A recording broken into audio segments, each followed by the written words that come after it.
Hello students, this is your chemistry teacher. Today we will be discussing on the first chapter of class 11, that is the basic concepts of chemistry. So let's get started. So first of all, before coming to this chapter, I want to give you a introduction of this subject. Okay, so first of all we have to know what is this subject and what kind of informations or what kind of statements that we get from this subject. So first of all, chemistry is the study of atoms and molecules, okay, that used to make some activities and uh, arrange themselves in a particular manner, and also uh, make participation in a chemical world, okay, and gives the composition, the structure and the properties of a given matter.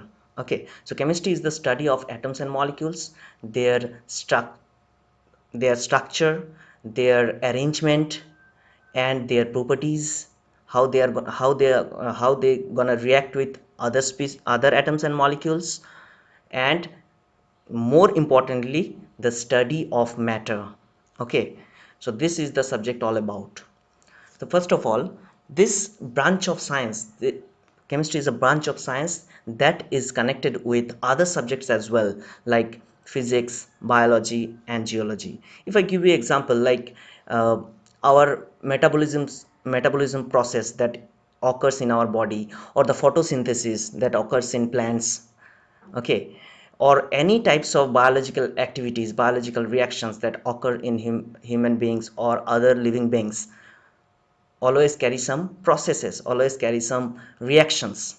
That means they are all connected with chemical knowledge or chemistry knowledge. Okay, moreover, all the things that we use in our daily life, like fertilizers, acids, salts that we take, medicines, the most important part, the medicines, the soaps, detergents, metals, alloys, all the things that we use in our daily life are always connected with this subject, are connected with the knowledge of this subject.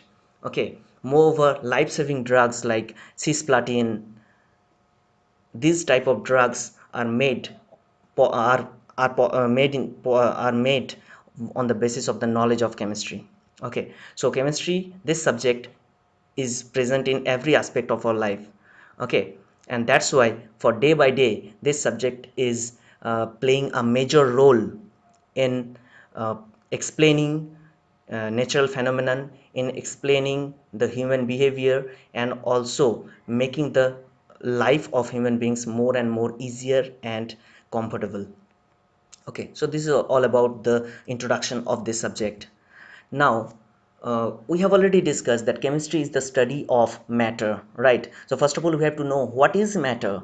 Matter is nothing but the thing that has a mass and a volume. That means anything that has mass and acquire a definite space is called matter. Okay, matter is mainly classified into two categories. First of all, mixture, and secondly, pure substance. So what is mixture?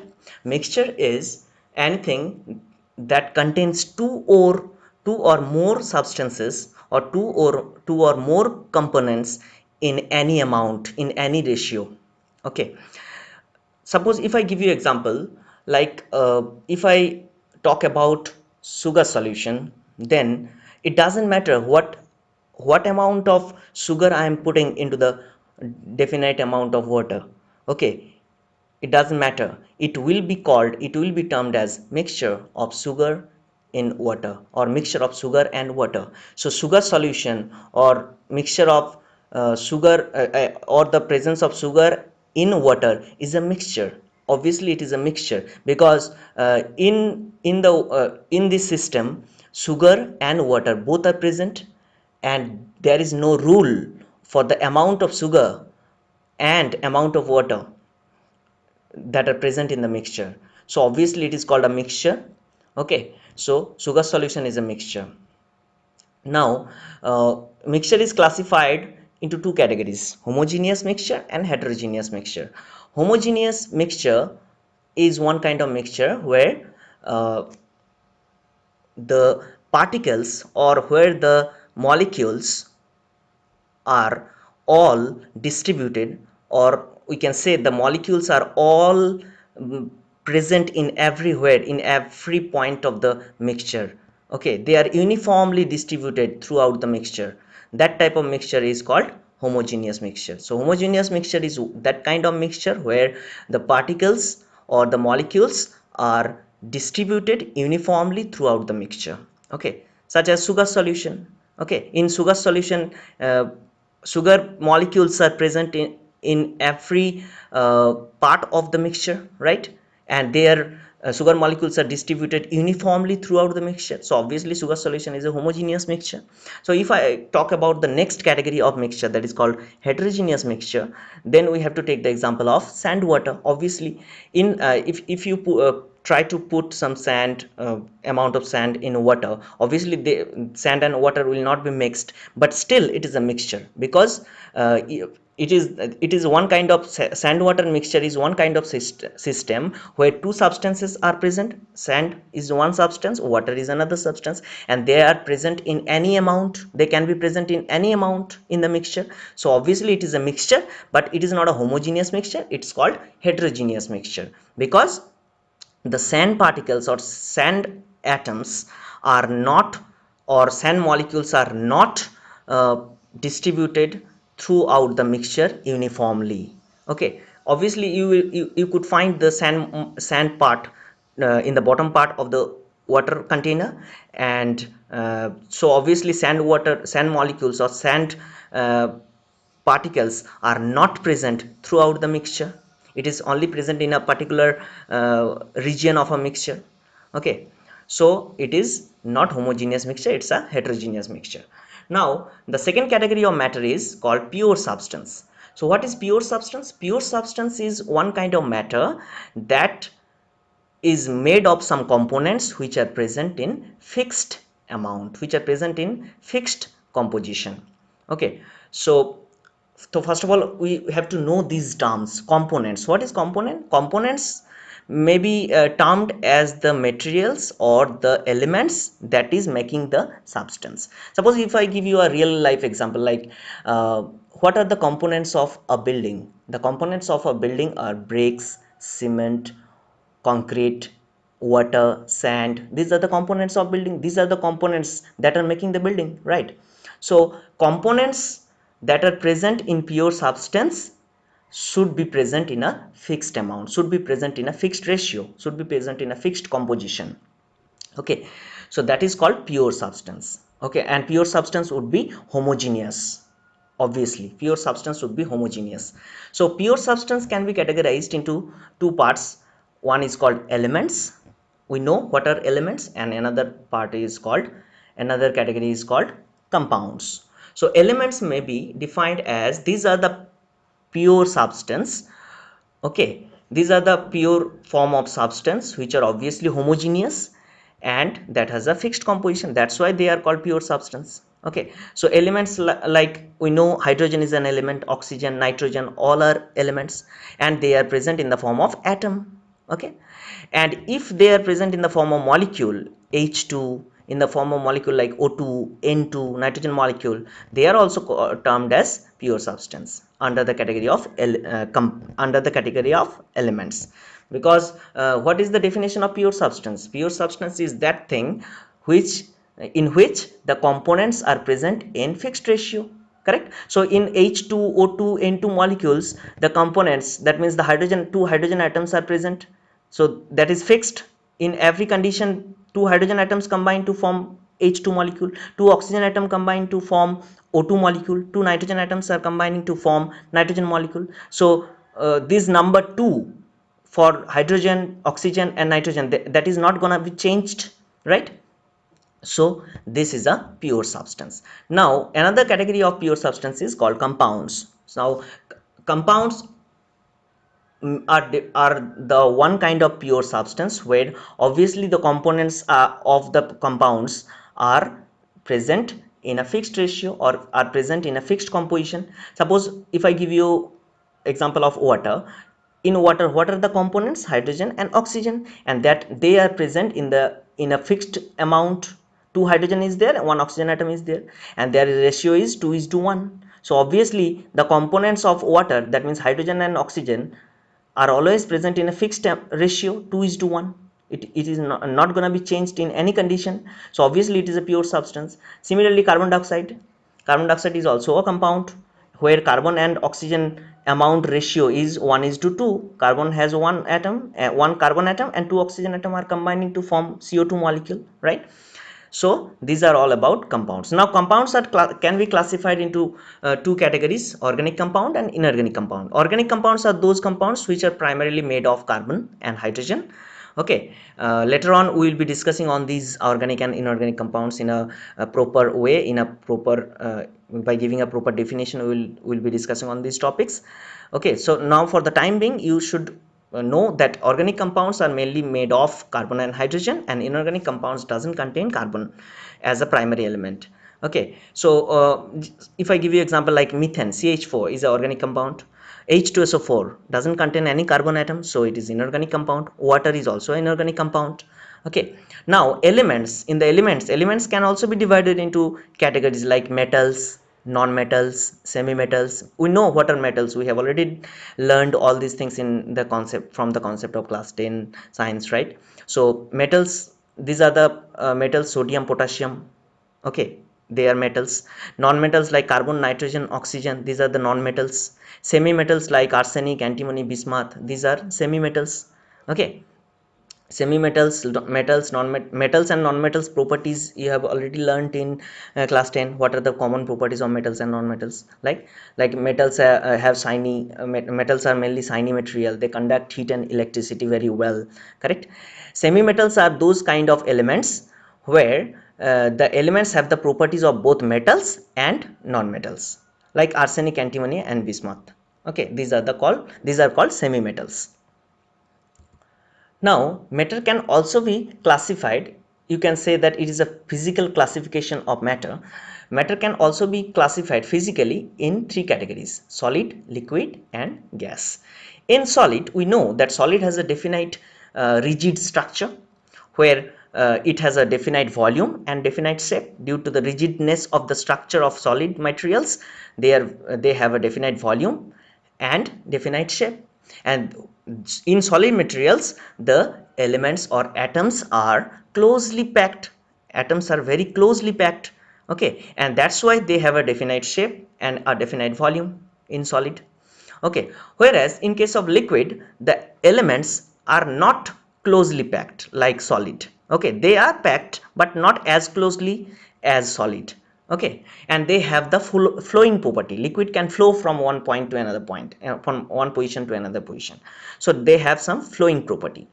Okay, and the most importantly, the interatomic forces in case of solid is very much strong. That's why they are close to each other. They are packed, they are closely packed to each other in the solid structure. But in liquid, interatomic attraction, that means atom atom attraction, is not so good or is not so effective like solid.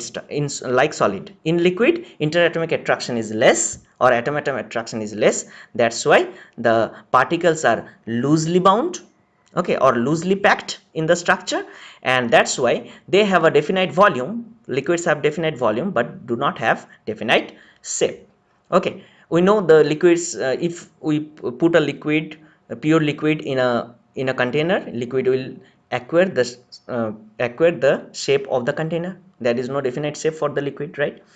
Now in case of gas, where particles are far apart from each other, because there is very weak attraction between the particles of gases, right? They are very loosely bound to each other, very loosely bound to each other. The interatomic attraction is very very less, or atom atom attraction is very very less in case of gas. That's why they have no definite shape, they have no definite volume also.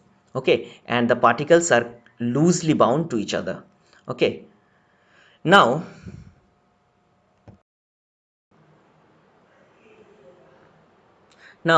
the solid, liquid and gas states are interconvertible to each other.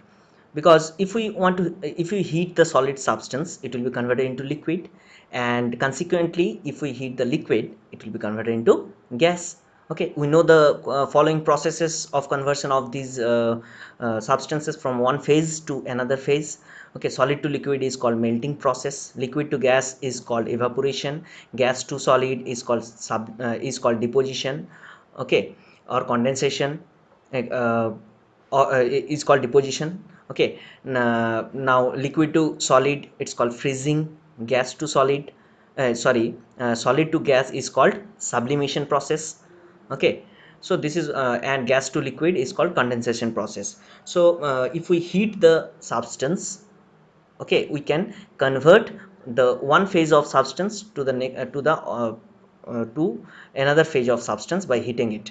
Okay, similarly if we cool down, if we decrease the temperature of the substance, the different types of phases we can get. Like if we cool down the liquid substance, it could be converted into solid substances, or if we cool down the gas, if it could be converted into liquid form.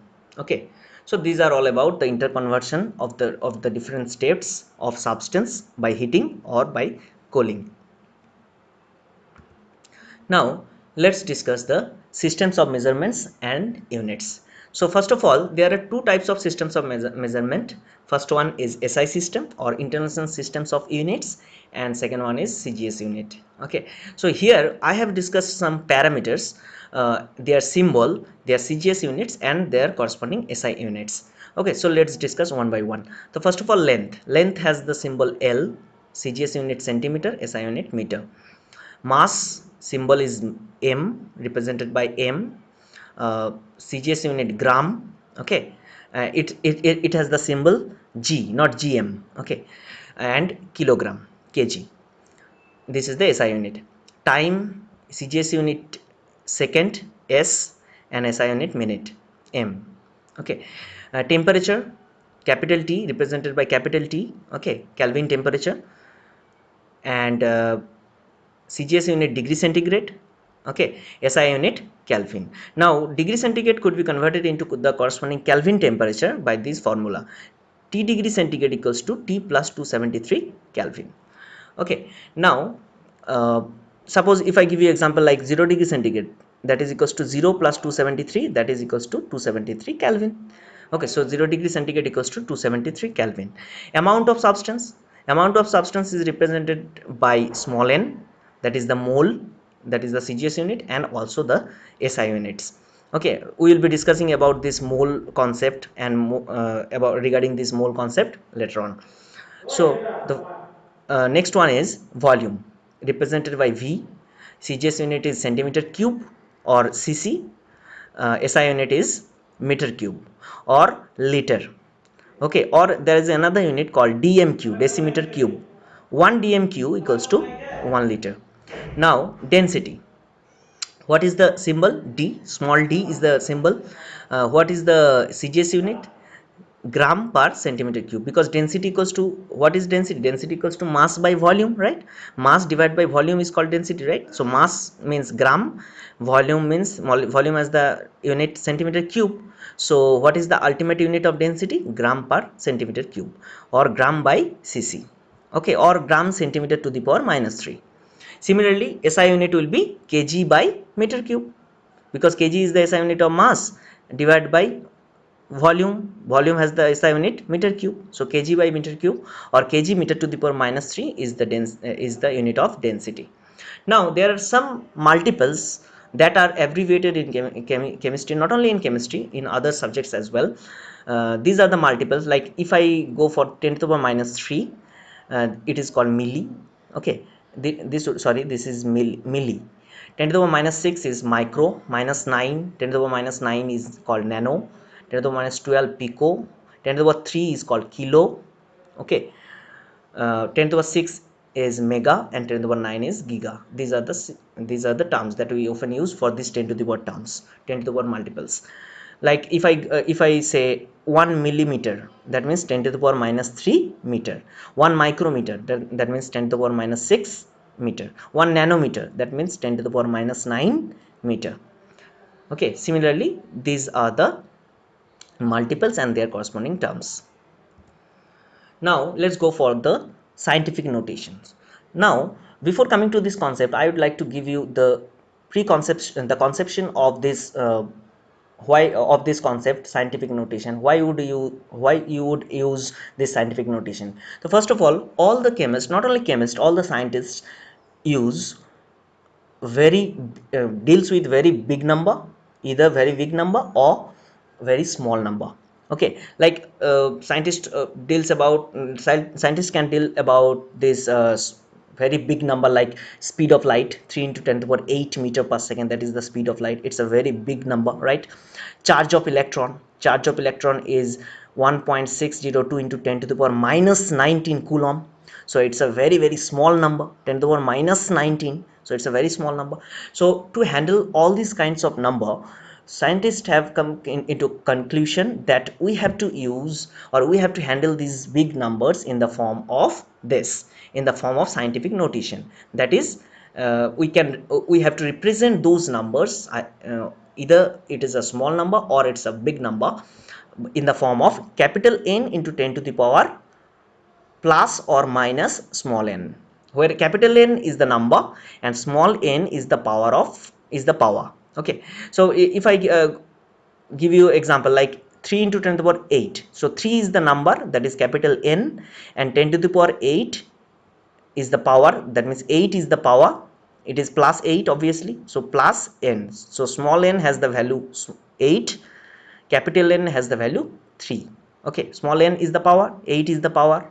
Okay, so this is scientific notation. So by this scientific notation we can easily represent a big or small number in a proper way. Okay, now if we change the decimal point, suppose we have a number that contains a decimal point, and if you want to shift the decimal point either in one side, either in a given side, if you want to shift that decimal points, then we have to change the power of 10, that means the value of small n accordingly we have to change. Suppose if I give you example like 23.125, this 23.125 number I can represent in the form of 0.2315 into 10 to the power 2, because this if we multiply this 0.2315 into 10 to the power 2, then we can get this 23.125, right, or 23.15. Now we can represent the same number as 2312.5 into 10 to the power minus 2. Okay, so 10 to the power minus 2 means this decimal point will be shifted in the left side, that means 23.12, this value. Here 0.2315 into 10 to the power 2 means the decimal point will be shifted in the right side, that means 23.15, this number, or 125, this number, right? So if we find the power as positive power, that means the value of n is positive, then we have to shift the decimal point in the right side. And if it is negative, if the power is negative, here it is negative, if the power is negative, then we have to shift the decimal point in the left side. Okay, in case of now in the next uh, scientific notation rule, we can say that in case of multiplication the powers are added up. We have already learned all these things in mathematics, right?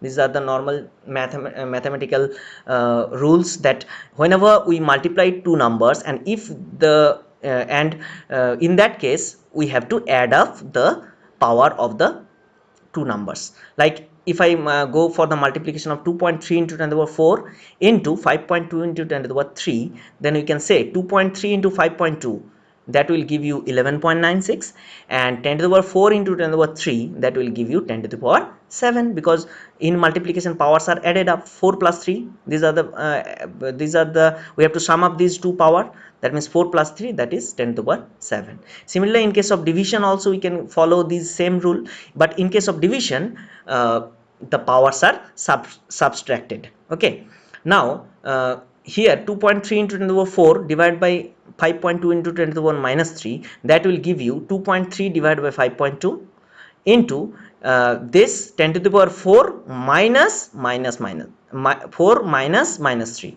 Okay, because we have to subtract minus 3 from 4, so 4 minus 3, because in case of division, powers are subtracted, right? So this value will give you 0.44. 2.3 by 5.2 will give you 0.44, and this 10 to the power 4 minus 3, that means 4 plus 3, that means 10 to the power 7. Okay, now in case of addition or subtraction, the powers of the two numbers that are added up or that are to be subtracted must be same, otherwise they can't be added or they can't be subtracted.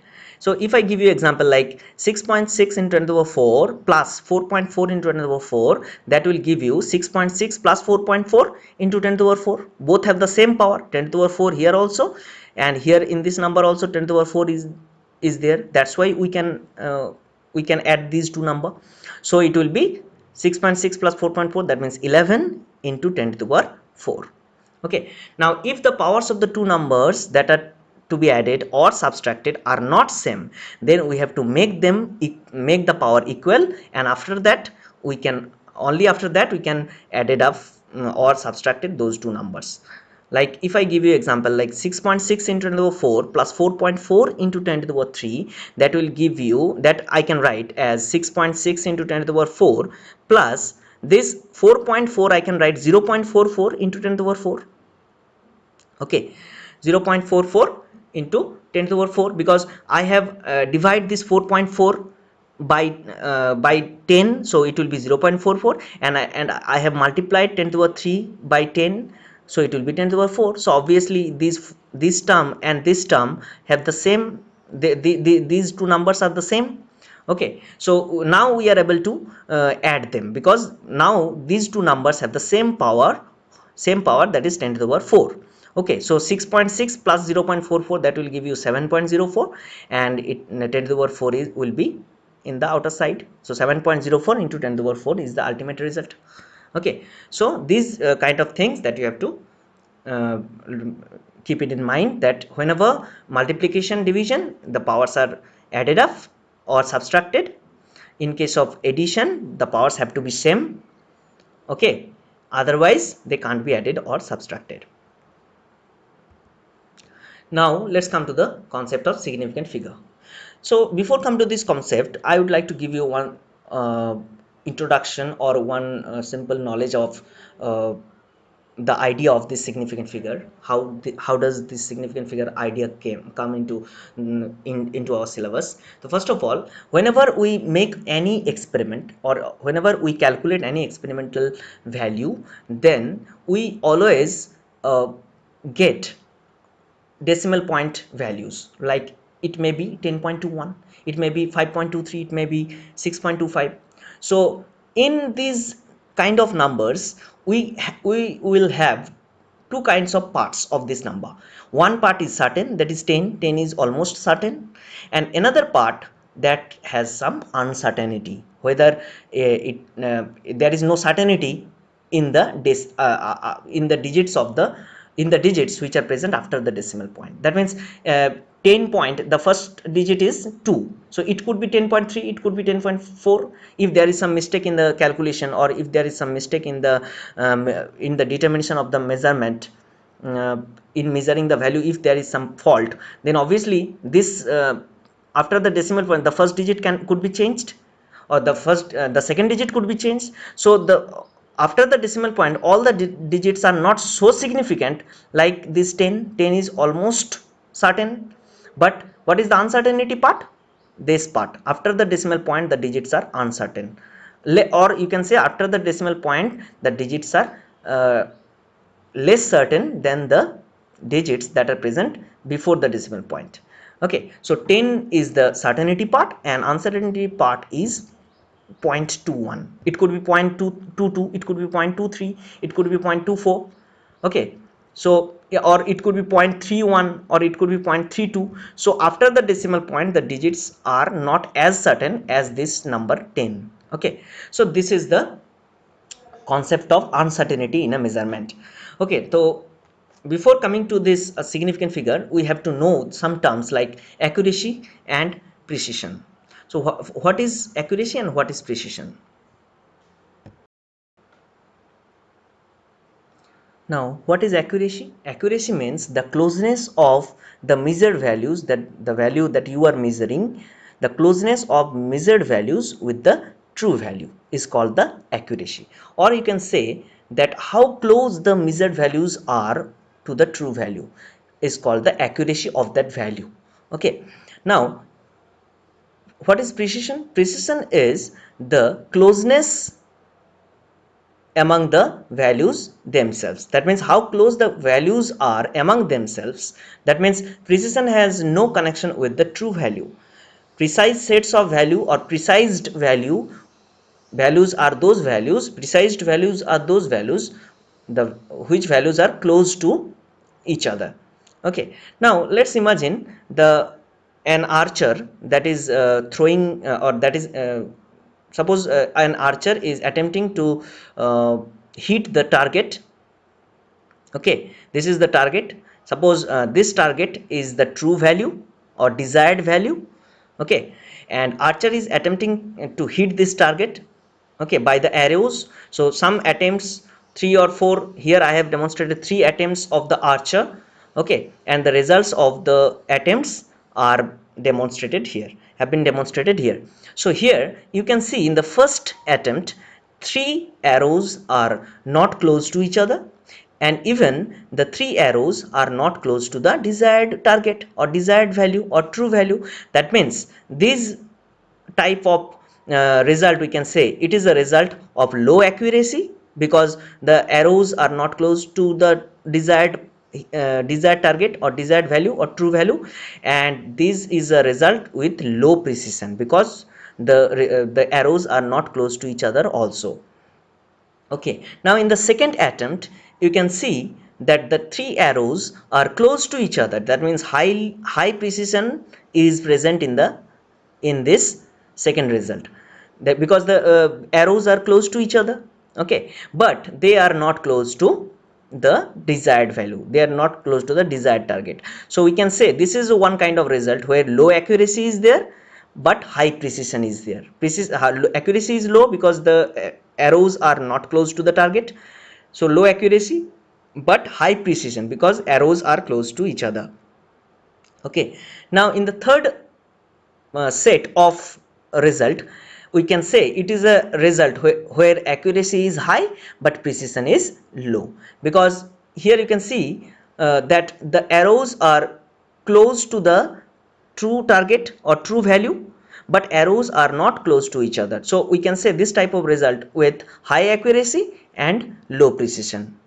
Okay, now in the fourth target, as you can see over in this picture, that the arrows are uh, directly hitting the target. So obviously this result is of high accuracy, and the arrows are close to each other also, so it is a result of high precision also. So these are the four type of results that could be possible, that are connected with accuracy and precision. Okay, now how do we count the significant figures in a number? Okay, so first of all, again, the what is the basic, what is the need of this significant figure? Significant figures give us the information about the fact that how many digits of a number are significant and how many digits have some uncertainty. Okay, so how could we calculate these number of significant figure, how many significant figures are present in a number? We can calculate this by following these rules. So first of all, the first rule is all non-zero digits are significant. All non-zero digits starting from 1 to 9 are significant. Second rule is zeros preceding to the first non-zero digits are significant. Suppose if I give you example like 0.502, that has 0 in the preceding 5, and also between two non-zero digits. Zeros preceding to the first non-zero digits are significant. Okay, so these two zeros are not significant. Okay,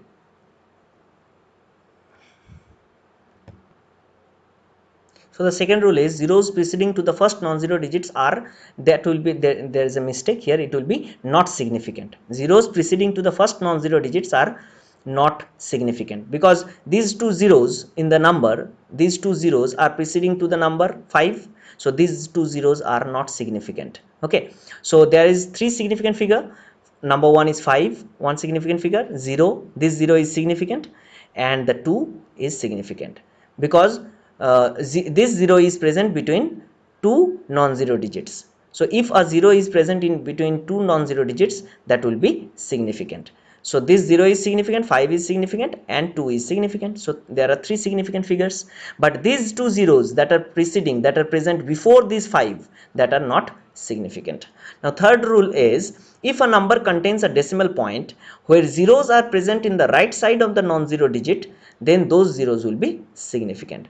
Like it is a number that contains a decimal point, and here the zeros are present right after the value 1, right after the digit 1. So all the zeros are significant here.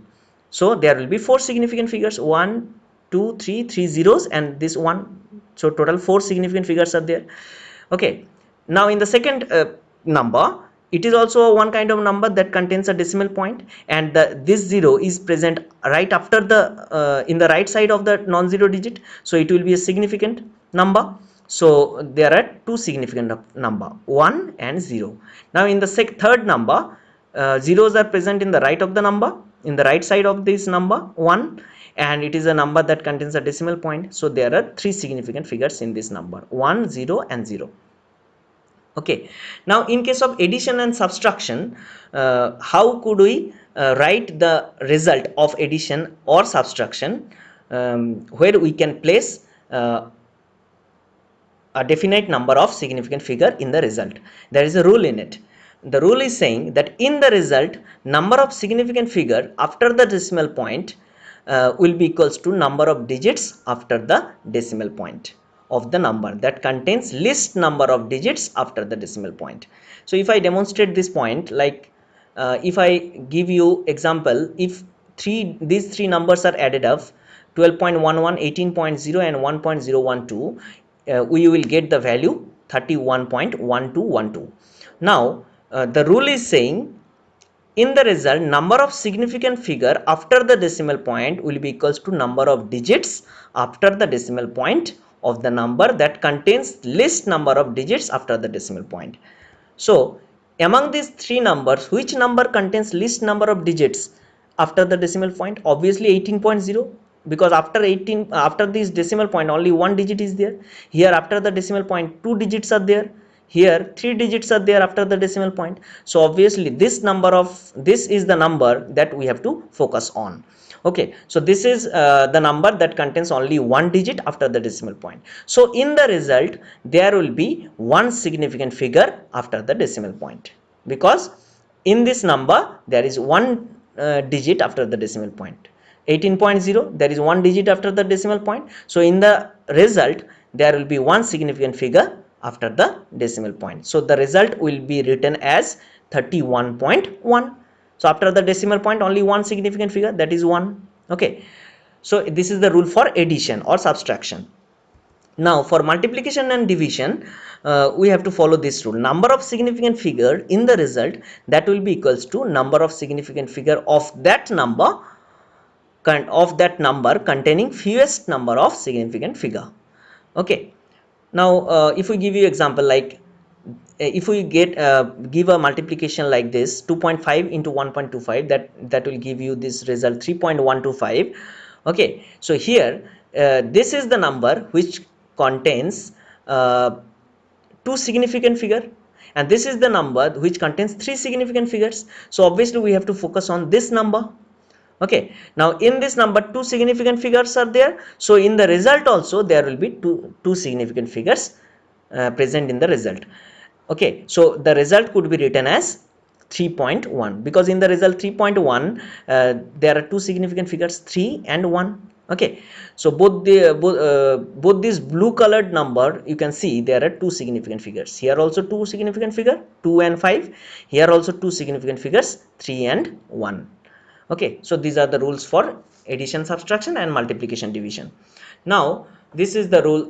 What is the rule for rounding off? Okay, sometimes we have to rounding off the measured value that we have got in a particular result of experiment. Like if I give you the rules, like number one rule is, if the rightmost digit that is to be removed is more than 5, then the preceding number will be added with 1. Suppose the number is 1.386. So here, if we want to this remove this last digit 6, obviously this 6 is more than 5, so a last digit we have to remove, so and it is more than 5, so the preceding number, that means 8, will be added with 1, that means it will be 9. So the result will be rounded off by 1.3, and this 8 will be 9, because this last digit 6 is more than 5. Okay, now in the second rule, if the rightmost digit to the that is to be removed is less than 5, then the preceding number will be unchanged. Like if I give you example like 1.384, so the last digit that is to be dropped or that is to be removed is less than 5, 4 is less than 5, so we have to write the preceding number as it is. That means we have to write 1.38. We cannot change the preceding number, that means the number that is before the last digit. So we cannot change the preceding number, we have to write it in this way, 1.38, because the last digit 4 is less than 5, that's why we are following this second rule. Now in case of third rule, if the rightmost digit that is to be removed is 5, then in that case preceding number is, if the preceding number is odd, then it will be added with 1, and if the preceding number is even, then we have to drop the number 5.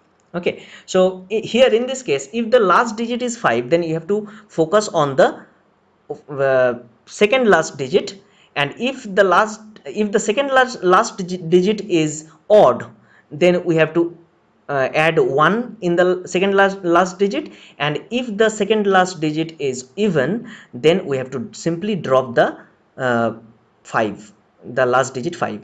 So if we give you example like 1.345 could be written as 1.34, because the second last digit 4 is a even number, and that's why we have to drop the number 5, so it could be written as 1.34.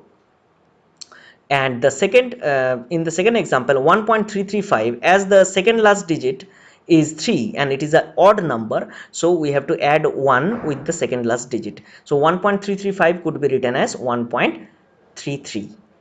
Okay, it will be 1.34. Okay, this will be 1.34, this will be 1.34. This is a mistake that I have done. This 1.335 could be written as 1.34. Okay, so if in the second example the second last digit is 3, so it is an odd number, so following the rule we have to add 1 in the we have to add 1 with the second last digit, so 1.335 could be written as 1.34. I have done this mistake, so this will be 1.34. We have to add 1 in the second last digit because the second last digit is an odd number. Okay, so 1.34 will be the result, or will be the rounding of result of this number 1.34 or 1.335. This 1.33 sorry, this 1.34 will be the rounding of result of this number 1.335, and this 1.34 is the rounding of result of 1.345. Okay, so these are the most important topics of the sub basic concepts of chemistry. These are the few topics in the introduction part of this chapter. The rest topics will be coming up in the next week. Till then, thank you so much for watching this video. See you in the next class. Thank you.